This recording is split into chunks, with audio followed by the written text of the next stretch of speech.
ವರಪು ಜಟಕ ಬಂಡಿ.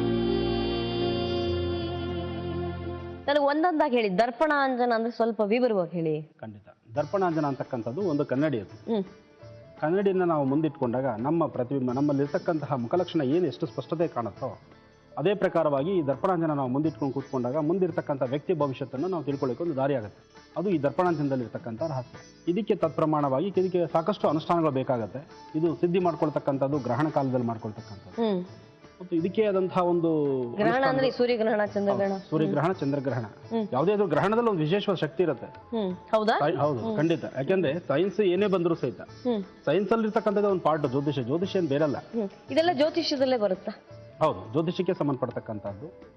ಜ್ಯೋತಿಷ್ಯದ ಒಂದು ಭಾಗನ. ಹೌದು.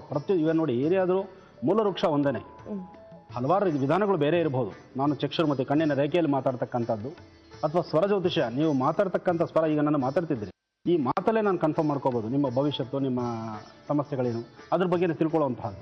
ಹೇಗೆ ಅಂದ್ರೆ, ಈಗ ಸ್ವರ ನೀವು ಮಾತಾಡುವಾಗ ಏರಿಳಿತಾ ಇರುತ್ತಲ್ಲ, ಮೆತ್ತನೆ ಸ್ವರ ಮತ್ತು ದೀರ್ಘ ಸ್ವರ ಮತ್ತು ಉದ್ದಂಡ ಸ್ವರ, ಈ ತರಹ ಸ್ವರಗಳಲ್ಲಿ ಏನೇನು ವ್ಯತ್ಯಾಸಗಳಿದೆ ಅದನ್ನ ಆಲಿಸ್ಕೊಂಡು ಅದರಲ್ಲಿ ನಾನು ಭವಿಷ್ಯನ ನಿರ್ಣಯಿಸಬಹುದು. ಅಂದ್ರೆ ನನ್ನ ಮುಖ ಕಾಣದೆ ನನ್ನ ಧ್ವನಿ ಮಾತ್ರ ಬಂದಾಗ. ಹೌದು. ತೆರೆ ಹಿಂದೆ ನಿಂತಹ ಮನುಷ್ಯ ತನ್ನ ಕಷ್ಟಗಳನ್ನ, ನನಗಿಂತ ಕಷ್ಟ ಇದೆ ಅಂತ ಗುರುಜಿ ಲೈನಲ್ಲಿ ಇದ್ದಾರೆ, ಗುರುಜಿ ಮಾತಾಡುವಾಗ್ಲೇನೆ ಆ ಸಮಸ್ಯೆ ಏನಂತ ಗೊತ್ತಾಗ್ಬಿಡುತ್ತೆ. ಅದು ನಾವು ತಿಳಿಸ್ತೀವಿ. ಅಂದ್ರೆ ನೀವು ಹೇಳ್ತಾರೆ ದೂರವಾಣಿ ಮೂಲಕ ನಿಮ್ಮನ್ನು ಸಂಪರ್ಕ ಮಾಡಿದಾಗ, ನಾವು ಮಾತಾಡುವಾಗ ನೀವು ನಮ್ಮ ಮಾತಿನಲ್ಲೇ ನಮ್ಮ ಧ್ವನಿಯನ್ನ ಆಲಿಸಿ ಧ್ವನಿಯನ್ನ ವಿಶ್ಲೇಷಿಸಿ ನೀವು ಹೇಳ್ತೀರಿ, ಹೇಳಿ ತಿಳಿಸಕ್ಕಂಥದ್ದು.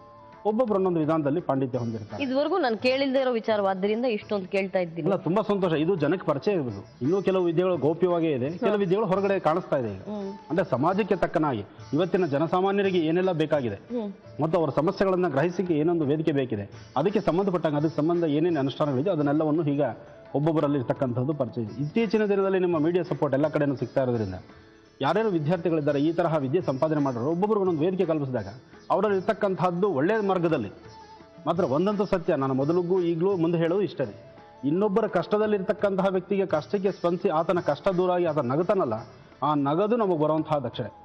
ಅದರಿಂದ ಒಂದು ವೇದಿಕೆ ಅಂತ ಯಾವುದೇ ಒಬ್ಬ ಮನುಷ್ಯನಿಗೆ ನಾನು ಹೇಳ ನಿಮ್ಗೆ, ನಮಗೆ ಸಾಮಾನ್ಯವಾಗಿ ಗೊತ್ತಾಗೋದು ಜಾತಕ ನೋಡಿ ಭವಿಷ್ಯ ಹೇಳೋದು, ಮತ್ತೊಂದು ಈ ಮುಖ ಲಕ್ಷಣಗಳನ್ನ ನೋಡಿ ಹೇಳುವಂಥದ್ದು ಫೇಸ್ ರೀಡಿಂಗ್, ಮತ್ತೊಂದು ನಾವು ಕೇಳಿರೋದು ಈ ನಾಡಿ ಹಿಡಿದು ಈ ನಾಡಿಯ ಒಂದು ಆಕಾರವನ್ನ ಅವರು ಇದು ಮಾಡ್ಕೊಂಡು ನಾಡಿ ಶಾಸ್ತ್ರ ಹೇಳ್ತಾರಲ್ವಾ, ನಾಡಿ ತಗೊಂಡು ಒಂದ್ ವಾರ ಬಿಟ್ಕೊಂಡು ಬನ್ನಿ ಅಂತ ಹೇಳ್ತಾರೆ.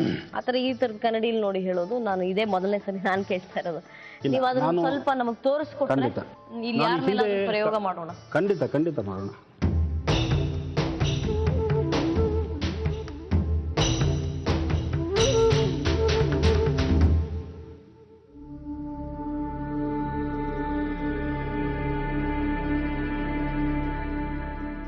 ಈ ಭಾಗ ಈ ತರಹ, ಇದು ಕನ್ನಡಿ ಅಲ್ವಾ? ಕನ್ನಡಿ.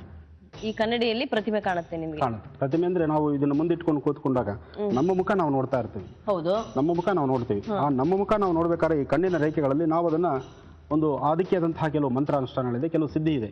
ಈ ಸಿದ್ಧಿನ ನಾವು ಅನುಷ್ಠಾನಕ್ಕೆ ಬಂದಾಗ ಅದು ಆಟೋಮೆಟಿಕ್ ಆಗಿ ಎದುರು ಇರ್ತಕ್ಕಂಥ ವ್ಯಕ್ತಿ ಇಂಥ ಸಮಸ್ಯೆಯಲ್ಲಿದ್ದಾನೆ, ಈ ಸಮಸ್ಯೆಗೆ ಇದು ಪರಿಹರಿಸಬಹುದು ಅಂತ ಹೇಳಿ ಒಂದು ಅಗೋಚರವಾಗಿರ್ತಕ್ಕಂಥ ಶಕ್ತಿ. ಇವತ್ತಿಗೂ ಎಷ್ಟೋ ಶಕ್ತಿಗಳು ಹೀಗಿದೆ ಅಂತ ನಾವು ತಿಳ್ಕೊಳ್ಬೋದೇ ವಿನಃ ಸ್ಪರ್ಶಿಸಿದಾಗ ಅಷ್ಟೇ ಅದರ ರುಚಿ ಅನುಭವ ಬರ್ತಕ್ಕಂಥದ್ದು. ಆ ತರಹ ವಿಶೇಷ ತಾರ್ಕಿಕವಾಗಿ ಎಕ್ಸ್ಪ್ಲೈನ್ ಮಾಡೋಕ್ಕಾಗಲ್ಲ ಇದನ್ನ. ಅಲ್ಲ, ಇದನ್ನ ವ್ಯಕ್ತಿಗತವಾಗಿ ವ್ಯಕ್ತಿಗಳು ಯಾರು ಮುಂದೆ ಬರ್ತಾರೆ ಅವ್ರ ಬಗ್ಗೆ ನಾನು ಮಾತಾಡ್ತೇನೆ, ಅವ್ರು ಗೊತ್ತಾಗುತ್ತಲ್ಲ ತಮ್ಮ ಅನುಭವಕ್ಕೆ ಸಂಬಂಧಪಟ್ಟಿದ್ದು. ಹೌದು, ಅವರು ಒಪ್ಪಬೇಕು ಅಲ್ವಾ? ಹೌದು, ಖಂಡಿತ.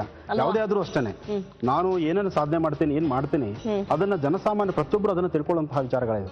ಯಾರೊಬ್ಬರಿಗೆ ಸೀಮಿತ ಅಲ್ಲ ಇದು, ಅದು ಒಂದು ವರ್ಗಕ್ಕೆ ಸೀಮಿತ ಅಲ್ಲ, ಪ್ರತಿಯೊಬ್ಬರು ಆಲೋಚನೆ ಮಾಡುವಂತಹದ್ದು, ಪ್ರತಿಯೊಬ್ಬರಿಗೂ ಬೇಕಾಗುವಂತಹದ್ದು.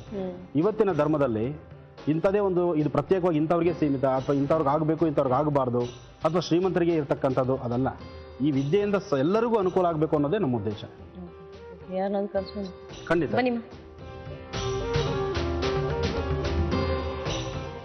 ಏನಮ್ಮ ನಿಮ್ಮ ಹೆಸರೇನಮ್ಮ? ನನ್ನ ಹೆಸರು ಬಬಿತಾ. ಬಬಿತಾ ಬಬಿತಾ ಅವರು ರಾಜ್ಯಕ್ಕೆ ಈಗ ಇತ್ತೀಚಿನ ದಿನಗಳಲ್ಲಿ ಬಂದಿರುವಂತಹದ್ದು. ಹೌದು. ಇವರು ಸ್ವಂತ ಊರು ಬೇರೆ ಮತ್ತು ಇವ್ರದ್ದು ಮನೆ ದೇವರು ಸಹಿತ ಒಂದು ಶಕ್ತಿ ದೇವರು, ಒಂದು ಹೆಣ್ಣು ದೇವರಿಗೆ ಸಂಬಂಧಪಟ್ಟಿರತಕ್ಕಂತಹದ್ದು. ಇವರು ಆರಾಧನೆ ಮಾಡತಕ್ಕಂಥದ್ದು, ಇವ್ರ ಇಷ್ಟ ದೇವತೆ ಬಂದು ಒಂದು ಹೆಣ್ಣು. ಉದ್ಯೋಗ ನಿಮಿತ್ತವಾಗಿ ಈಗ ಬಂದಿರತಕ್ಕಂಥ ಬಹುಶಃ ಒಂದು 6 ತಿಂಗಳಿಂದ ಈಚೆಗೆ ಇವರು ಈ ಪರಿಸರಕ್ಕೆ ಬಂದಿರತಕ್ಕಂಥದ್ದು. ಹಿಂದೆ ಸಾಕಷ್ಟು ಕಷ್ಟಗಳನ್ನು ನೋಡಿ ಈಗ ಸ್ವಲ್ಪ ನೆಮ್ಮದಿ ಉಸಿರಾಡ್ತಾ ಇದ್ದಾರೆ ಇವರು. ಇವರು ಪರಿವಾರದಲ್ಲಿ 3 ಜನ ಇರ್ತಾರೆ. ಇವರು ನೀವು 3 ಜನ ಇದ್ದೀರಿ ಮನೆ. ಯಾರ್ಯಾರಮ್ಮ? ನಾನು ನಮ್ಮ ಯಜಮಾನ್ರು, ಒಂದು ಮಗ. ಈ ತರ ಮಗುಗೆ ಇದೊಂದು ವಿಶೇಷವಾದ್ದು, ಬಹಳ ಇಂಟ್ರೆಸ್ಟಿಂಗ್. ಪ್ರತಿಯೊಬ್ಬರು ಇದರ ಅಪೇಕ್ಷೆ ಪಡ್ತಾರೆ, ಪ್ರತಿಯೊಬ್ಬರು ಇದೀಗಾಗಲೇ ಹೆಚ್ಚು ಪ್ರಚಲಿತವಾಗಿದೆ. ಇವರ ಮಗುಗೆ ಬಲಗಡೆ ತೊಡೆ ಮೇಲೆ ಮಚ್ಚೆ ಇದೆ. ಇದೇನಮ್ಮ? ನೋಡಿಲ್ಲ, ಇರ್ಬೋದು, ಗೊತ್ತಿಲ್ಲ. ಆದರೆ ಮಗು ಬಗ್ಗೆ ಹೇಳಿದ್ರಿಂದ ಇಲ್ಲಿ ನೋಡಿಲ್ಲ ಅನ್ನೋದು ಒಂದು ಇದೆ. ಈಗ ಲಾಸ್ಟು ಒಂದು 15 ದಿವಸ ಅಥವಾ 20 ದಿವಸ ಹಿಂದೆ ಹೊಸ ಉದ್ಯೋಗಕ್ಕಾಗಿ ನಿಮ್ಮ ಪ್ರಯತ್ನ ಮಾಡ್ತಿದ್ದೀರಿ. ಮತ್ತು ಇನ್ನೊಂದು, ಇವರು ನಿಮ್ಮ ಅಭಿವೃದ್ಧಿಗೆ ನೀವು ನಿಮ್ಮ ದೇವಿಗೆ ನೀವು ಅನುಷ್ಠಾನ ಮಾಡಿ ಆ ಕೆಲಸಗಳನ್ನ ಸಿದ್ಧಪಡಿಸಿರ, ಸರಿಯಾದ ರೀತಿ ನಿಮ್ಮ ದೇವಿ ದರ್ಶನಕ್ಕೆ ಹೋಗ್ದಿರಾ.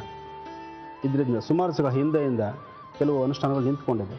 ಅಂದರೆ ಒಂದು ಸಂಕಲ್ಪ ಮಾಡಿದ್ದೀರಿ, ಇಂಥ ಒಂದು ಕೆಲಸಕ್ಕೆ ನಾನು ಬರ್ತೀನಿ, ದರ್ಶನ ಮಾಡ್ತೀನಿ ಅಂತ. ಅದು ಮಾಡಿಲ್ಲ. ಇದನ್ನು ನಿನ್ನೆ ನೀವು ಮಾತಾಡ್ಕೊಂಡಿದ್ದೀರಿ. ಹೌದು. ಒಂದು ದಿವಸ ಹಿಂದೆ ಇವರು ಮನೆಯವರು ಮಾತಾಡ್ಕೊಂಡಿದ್ದಾರೆ. ಅಂದರೆ ನಿನ್ನೆ ಮಾತಾಡಿದ್ದಾರೆ, ದೇವಿ ದರ್ಶನಕ್ಕೆ ಹೋಗಬೇಕು, ದೇವಿ ಅನುಷ್ಠಾನಕ್ಕೆ ಹೋಗಬೇಕು ಅಂತ. ನಾನು ನಂಬಿರೋ ದೇವರು ಅಂದರೆ ಶೇರವಾಲಿ. ಎಲ್ಲಿರುತ್ತಮ್ಮ? ಶೇರವಾಲಿ ಅಂದರೆ ಇಲ್ಲಿ ದುರ್ಗಾ ಅಂತ ಹೇಳ್ತೀವಿ, ಆ ದೇವಿ. ನಮ್ಮ ಇಷ್ಟ ದೇವತೆ ಅಂತಂದ್ರೆ ವೈಷ್ಣೋದೇವಿ ಅಂತ ಇದೆ ದೇವಸ್ಥಾನ. ವೈಷ್ಣೋದೇವಿ ದರ್ಶನಕ್ಕೆ ಹೋಗ್ಬೇಕು ಅಂತ ಮಾತಾಡಿದ್ದು ಉಂಟು. ಇಷ್ಟಲ್ಲ, ಇವರಿಗೆ ಲೆಫ್ಟ್ ಸೈಡ್ ಮೊಣಕಾಲ್ ಮೇಲೆ ಸಹಿತ ಒಂದು ಮಚ್ಚೆ ಇದೆ. ಇದೇನಮ್ಮ? ಹಾ, ಇದೆ ಮೊಣಕಾಲ್ ಮೇಲೆ. ಇವೆಲ್ಲವನ್ನು ಈ ತರಹ ನೋಡ್ತಕ್ಕಂಥದ್ದು ಒಂದು ಕ್ರಮ. ಸರಿ. ಇನ್ನು ಪಾದರಸದಲ್ಲಿ ಇದರದೇ ಆದಂತಹ ಬೇರೆ ಇನ್ನೊಂದು ಕ್ರಮ ಇದೆ. ಕೂತ್ಕೊಳ್ಳಿ ಬಬಿತಾ. Thank you. ಇನ್ನಾರನ್ನ ಒಬ್ಬರನ್ನ ಬೇರೆ ಯಾರನ್ನಾದ್ರೂ ಕರೆಯೋಣ? ಹೇಳಮ್ಮ, ನಿಮ್ಮ ಹೆಸರು ಹೇಳಿ. ಅರುಣ ಅಂತ. ಸಂತಾನ 2 ಅಮ್ಮ? 2 ಮಕ್ಕಳು? ಇಲ್ಲ, ಒಬ್ಬನೇ ಮಗ. ಮಧ್ಯಾಹ್ನ ಒಂದು ಹೆಚ್ಚು ಕಮ್ಮಿ ಆಗಿದೆಯಾ? ಅಲ್ಲಿಗೆ 2 ಆಯಿತು. ಒಂದು ಗರ್ಭ ನಿಂತು ಹೋಗಿದ್ದು, ಒಂದು ಇರೋವಂಥದ್ದು, 2. ಈ ಒಂದು 5 ತಿಂಗಳಿಂದ ಈಚೆಗೆ ಹೊಟ್ಟೆಗೆ ಸಂಬಂಧಪಟ್ಟಂತಹ, ಮೊಣಕಾಲಿಗೆ ಸಂಬಂಧಪಟ್ಟಂತಹ ಬಾಧೆಗಳೇನಾದ್ರು ಇದೆಯಾ ನಿಮಗೆ? ಇದೆ. ಹೊಟ್ಟೆಗೆ ಸಂಬಂಧಪಟ್ಟಂಥದ್ದು, ಮೊಣಕಾಲಿಗೆ ಸಂಬಂಧಪಡುವಂಥದ್ದು ನೋವುಗಳಿದೆ. ಇದು ಹೋಗ್ತಾ ಹೋಗ್ತಾ ಮನೆಯವ್ರನ್ನ ನೋಡಿದ್ರು ಅವರು ಗ್ರಹಿಸುವಂಥದ್ದು ಇರುತ್ತೆ, ಕೆಲವು ವಿಚಾರ ಅವರನ್ನೇ ಮಾತಾಡುವಂಥದ್ದು ಇರುತ್ತೆ. ಹೇಳ್ಕೊಂಡಿರಲ್ವಾ ಇವ್ರ ಹತ್ರ? ಅಲ್ಲ, ಇದು ಬಂದಿದೆ, ಇವರು ಸ್ವಲ್ಪ ಮೆಮೊರಿ ತಗೋಬೇಕಾಗತ್ತೆ. ನನಗೊಂದು ವಿಚಾರ ಹೇಳಿ. ಕೂತ್ಕೊಳ್ಳಿಮ್ಮ. ನನಗೊಂದು ವಿಚಾರ ಹೇಳಿ, ಈ ಪ್ರಶ್ನೆಗಳನ್ನ ಬರುವಂಥವ್ರೇ ತರ್ತಾರೋ ಹೇಗಿದು? ಹೇಗೆ? ಯಾವ ಪ್ರಶ್ನೆಗಳನ್ನ? ಅಲ್ಲ, ಈಗ ನಿಮ್ಮ ಹತ್ರಕ್ಕೆ ಬರೋರು, ಈ ತರದ ಭವಿಷ್ಯ ಕೇಳೋರು, ಪ್ರಶ್ನೆಗಳು ಅವ್ರ ತಲೆಯಲ್ಲಿ ಇರ್ತಾವ. ಪ್ರಶ್ನೆಗಳನ್ನ ಹೊತ್ಕೊಂಡು ಬರೋರು ಸ್ವಲ್ಪ ಜನ ಇರ್ತಾರೆ, ಬಂದು ಸುಮ್ಮನೆ ನಿಂತ್ಕೊಳ್ಳೋರು ಸ್ವಲ್ಪ ಜನ ಇರ್ತಾರೆ. ಸ್ವಲ್ಪ ಜನ ಅಂದ್ರೆ ನಿಂತ್ಕೊಳ್ಳೋರೆ ನನ್ನ ಹತ್ರ ಜಾಸ್ತಿ ಬರೋದು 90% ಬಂದು ನಿಲ್ಲೋರು. ನಮ್ ಹಣೆಯಲ್ಲಿ ಬರ್ದಿರೋದನ್ನ ನಾವು ಅನುಭವಿಸ್ಬೇಕು ಅನ್ನೋದು ಒಂದು. ಈ ದೇವಸ್ಥಾನಕ್ಕೆ ಹೋಗೋದ್ರಿಂದ ಅನುಭವಿಸೋದೇನು ಕಡಿಮೆ ಆಗುತ್ತೆ? ಖಂಡಿತ ಕಡಿಮೆ ಆಗುತ್ತೆ, ಖಂಡಿತ ಕಡಿಮೆ ಆಗುತ್ತೆ. ಅಲ್ಲಿ ಒಂದು ವಿಶೇಷವಾದ ಶಕ್ತಿ ಇರುತ್ತೆ. ದೇವಸ್ಥಾನ ಅಂತಕ್ಕಂಥದ್ದು, ಅಲ್ಲಿನ ಅನುಷ್ಠಾನಗಳು ಬೆಳಿಗ್ಗೆ ಸಾಯಂಕಾಲ ತ್ರಿಕಾಲ ನೋಡಿ, ಯಾವ ದೇವಸ್ಥಾನಗಳಲ್ಲಿ ನಿತ್ಯ ಅನುಷ್ಠಾನ ಚೆನ್ನಾಗಿರುತ್ತೋ ಅಂಥ ಕ್ಷೇತ್ರಕ್ಕೆ ದರ್ಶನ ಮಾಡಿದ್ರೆ ಮನಸ್ಸಿಗೆ ಬಹಳಷ್ಟು ಉಲ್ಲಾಸ ಆಗುತ್ತೆ, ಸಮಸ್ಯೆಗಳು ದೂರ ಆಗುತ್ತೆ, ಗ್ರಹಗಳಿಂದ ಪಡ್ತಕ್ಕಂಥ ನೋವಿಗೆ ಒಂದು ಸೂಕ್ತ ಪರಿಹಾರ ಸಿಗುತ್ತೆ.